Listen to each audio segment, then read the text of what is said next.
Sira to Tumakuru ರಾಷ್ಟ್ರೀಯ ಹೆದ್ದಾರಿ ಕಳ್ಳಂಬೆಳ್ಳ ಬಳಿ ಇರುವ ಟೋಲ್ಗೇಟ್ ಪ್ರತಿನಿತ್ಯವೂ ಸಾರ್ವಜನಿಕರು ಸಂಚರಿಸುವ ಮಾರ್ಗವಾಗಿದೆ.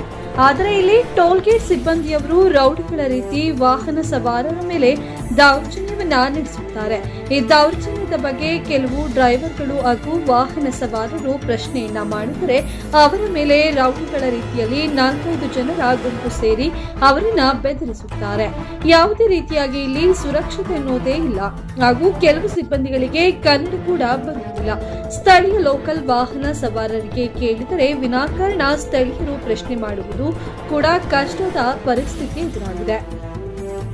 ಟೋಲ್ಗೇಟ್ನಲ್ಲಿ ಯಾರು ಕೂಡ ಪ್ರಶ್ನೆಯನ್ನ ಮಾಡುವಂತಿಲ್ಲ ಹಾಗೂ ಅವರು ಹೇಳಿದ್ದಕ್ಕೆ ನಾವು ತಲೆಬಾಗಬೇಕಾಗುತ್ತದೆ. ನಮ್ಮ ಜಿಲ್ಲೆಯ ಯಾವುದೇ ಟೋಲ್ಗಳಲ್ಲಿ ಈ ರೀತಿಯ ವರ್ತನೆ ಕಂಡುಬರುವುದಿಲ್ಲ. ಆದ ಕಾರಣ ಸಂಬಂಧಪಟ್ಟ ಅಧಿಕಾರಿಗಳು ಹಾಗೂ ಜನಪ್ರಿಯ ಶಾಸಕರು ಇದನ್ನ ಗಮನ ಹರಿಸಬೇಕಾಗುತ್ತದೆ. ಸಾರ್ವಜನಿಕರಿಗೆ ತೊಂದರೆಯಾದರೆ ಅವರು ಪ್ರಶ್ನಿಸುವಾಗ ಅಥವಾ ಚಲಿಸುವಾಗ ಯಾವುದೇ ರೀತಿ ತೊಂದರೆಯಾಗದಂತೆ ಸುರಕ್ಷತಾ ಕ್ರಮಗಳನ್ನ ಜರುಗಿಸಬೇಕು. ಇದನ್ನ ಕೂಡಲೇ ಅಧಿಕಾರಿಗಳು ಜನಪ್ರತಿನಿಧಿಗಳು ಗಮನವನ್ನ ಹರಿಸಿ ಸೂಕ್ತ ಕ್ರಮವನ್ನ ಕೈಗೊಳ್ಳಬೇಕೆಂದು ಗ್ರಾಮಸ್ಥರ ಆಗ್ರಹ. ವರದಿ ಬೆಂಚಿ ಮಂಜು.